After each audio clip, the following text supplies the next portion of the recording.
this is Megan from Awesome Life Craft, and this is the Hello Summer Popsicle door hanger. This door hanger is 18 inches long, and I've painted it sideways for the project. So it results in sort of like a medium-sized door hanger. It's not really that large. It's a really nice little accent piece. And I've started with painting the stick. This is to keep the project a little less intimidating, and I've mixed up like a fleshy tone. Um, I wouldn't really call it peach, it would be more like a tan color, and I've added yellow to it to make it a little bit more orangey, and that was what I used to make the stick. You could mix lots of different colors together. You could mix a brown and a yellow and maybe an orange and end up with a color similar to that, but the purpose is to get sort of like a manila envelope or a band-aid color, or the color of a popsicle stick. That's what I was going for with that. And then I moved on to paint blue. I picked some really bright colors for this piece because when I think of summer and summer is starting to sort of arrive, I love those bright colors. And I'm using kind of a large brush. It's a 1-inch brush. It definitely helps to use a larger brush to cover the area. And I'm just using some like normal craft paint that you get from Michael's or a craft store or Walmart. Just pick 3 colors for your 3 sections of the popsicle, and then you'll need an additional color to paint the words. And the words need to, like, remember, the words need to stand out on these colors. So since some of my colors were darker, like this blue, this is, even though it's a really bright blue, it's sort of a dark color. I needed a color that was going to stand out on the blue, and I picked the brightest color for my words. And that's kind of what you want to do for the project. Either a really bright color, like white or yellow for the words, or if you have lighter color paints for your background layers, then you can choose like a black or a darker color for the words. And I haven't exactly chosen the best brush for this project.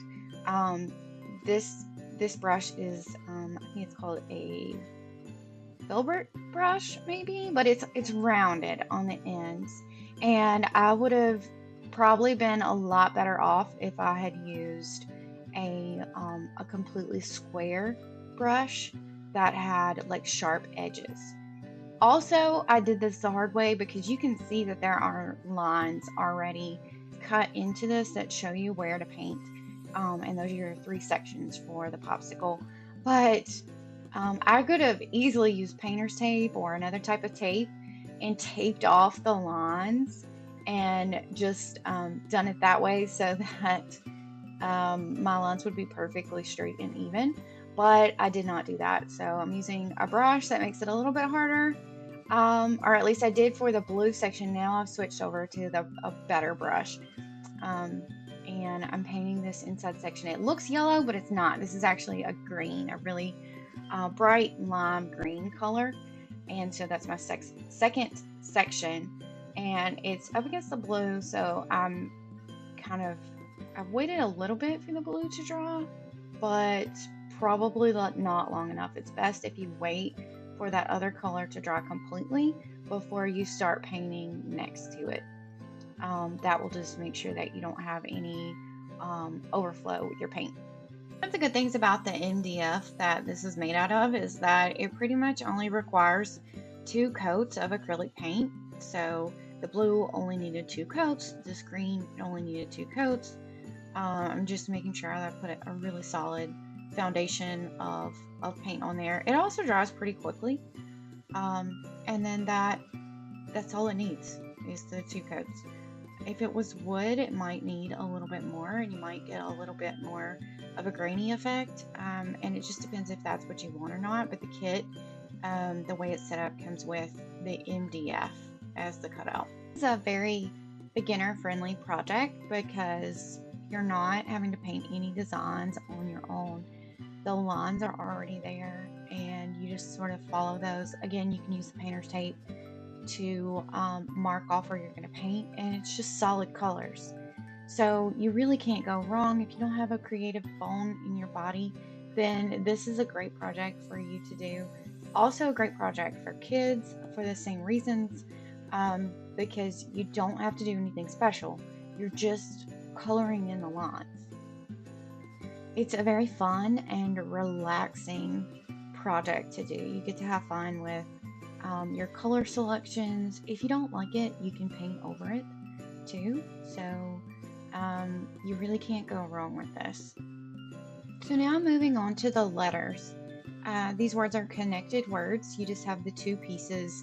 And here you can see I'm trying to paint it yellow, and this was my brighter yellow, but it just was not working out. So I switched over and wiped it off or let it dry a little bit, and switched over to just sort of a regular bright yellow. And I think this is just a typical yellow color.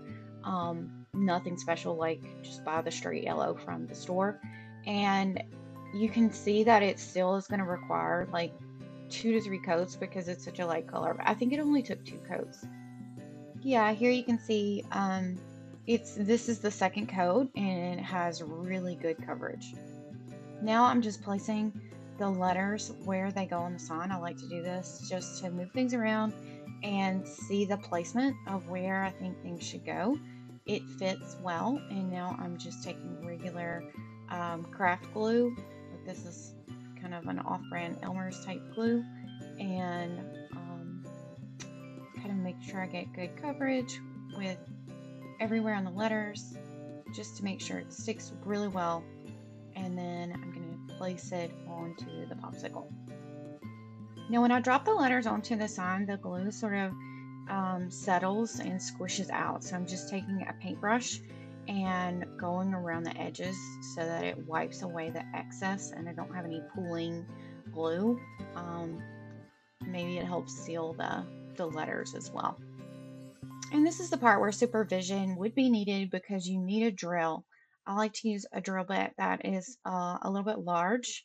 It's kind of like in the standard drill set, but it's the large hole. I just need enough space for a wire or a ribbon or something to go through that hole. And then this is my craft wire. I'm not sure about the gauge, but it is kind of a heavy duty wire. So I know that this is not going to fall off. The wire's not going to break on its own or anything like that. And I'm just using a paintbrush handle to wrap the wire around it. And I'm not really doing a good job. I don't recommend doing this. I could have easily snapped my paintbrush by doing this. Probably would have used like a pencil or something where it was a little bit more sturdy, and I didn't really care if it broke or not. That would have been a better option. This worked out, but I kind of needed to keep the coils a little bit more even with one another as I was doing this. As I go, I'm just moving the paintbrush handle down so that I have more room for more wire. And I think I used way too much. I did not really need that much for this sign. It was a little bit too much. You really just need enough for it to reach from one side to the other without too much of an arc there. So now that I have that, I just cut the wire and I just thread these ends through the hole on each end and then wrap the wire back around itself. So you would need pliers or something else like that to do that. You can get it started with your fingers pretty easily. Here I'm just checking to make sure that both ends go through.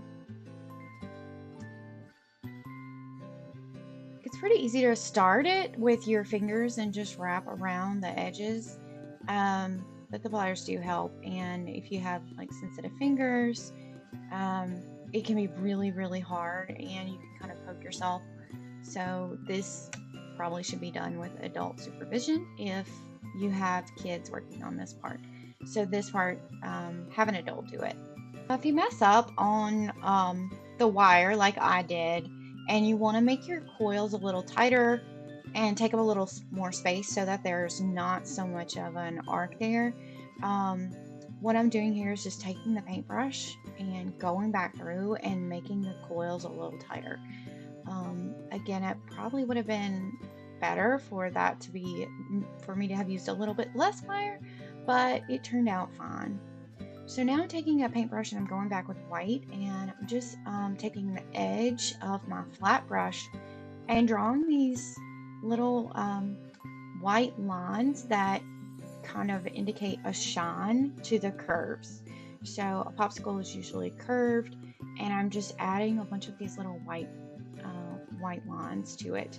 And I'm not adding them everywhere. They're not connected. And through the center, I'm adding them, but I'm not, they're a little bit smaller than on the edges. And it turned out really well. That part was actually really easy and really fun. And this is the finished product. And this is it, the Hello Summer Popsicle craft project from Awesome Life Craft. Super easy and very, very fun.